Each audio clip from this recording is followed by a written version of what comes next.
Gym வந்து எங்கள் வீட்டு பக்கத்தில் இருக்குது. அது ஒரு சாக்கா சொல்லிட்டு டெய்லி காஃபி குடிக்க வீட்டுக்கு வரான் சார்.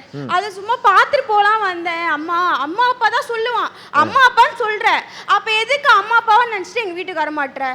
இதுவே அவங்க வீட்டுக்கு போனா சார், அவங்க அம்மா வந்து பாலில் தண்ணி ஊற்ற மாட்டேறாங்க, தண்ணியை தான் காஃபியே போடுறாங்க. குடிக்கவே முடியல சார். நான் எடுத்து அவன் டம்ளரை தான் ஊற்றுவேன். முடியல என்னால். அவங்க வீட்டில் எதுக்கும் பிரியாணி நான் சாப்பிட்டதில்லை, ஏன்னா அவங்க ரொம்ப செய்ய மாட்டாங்க. இதுவே அவன் எங்கள் வீட்டுக்கு வந்தனா எங்கள் அப்பா வந்து பிரியாணி எல்லாமே செய்வார். அவங்க அப்பா வந்து ஒரு அப்பாவி சார், அப்பாவே அப்பாவி. அவங்க வீட்டில் வந்து பார்த்தீங்கன்னா வந்து அவங்க அம்மா சமையல் செய்ய மாட்டாங்க, அப்பா தான் வந்து சமையல்லாம் செய்வார். பிரியாணி செஞ்சாலும் சரி எனக்கு கால் பண்ணுவார். அவர் நானும் அவர் வந்து ஒரு பார்ட்னர் மாதிரி. ஆனால் அவர் வந்து வீட்டோட மாப்பிள்ளையே சொல்கிறாங்க. ஆனால் பாவம் அந்த மனுஷன், எனக்கு தெரியும். என்கிட்ட வந்து புலம்புவார். சனிக்கிழமை நைட் மட்டும் புலம்புவார். என்கிட்ட வந்து புலம்புவார். தங்கம்னா மனுஷன் சார். அவர் வந்து அப்பயே என்கிட்ட சொன்னார். ஒரு நாள் வந்து நாங்கள் மாட்டிக்கிட்டோம் வீட்டில். அப்பயும் என்கிட்ட சொன்னார், இந்த மாதிரி வேணாண்டா, ஒரு நீ நல்ல பையனாக இருக்க, ஸ்மார்ட்டாக இருக்க, முத்தம் வர கொடுத்தாரு. எனக்கு ஒரு முத்தம் கொடுத்தாரு.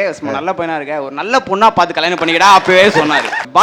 பாஸ்கரன்ல சந்தானம் வந்து அந்த சாணி அள்ளும் போவார்ல, அப்போ சொல்ல சைன் போடாதீங்க சொல்லுவாங்க தெரியுமா? அந்த மாதிரி நான் வீட்டுக்கு போகும்போது அவங்க அப்பா என்கிட்ட சொல்லுவார், அப்பவே சொன்னேன் போடாத, வேணாண்டான்னு. தலையெழுத்து இப்போ மாறிச்சு பார்த்தியா சொன்னேன்.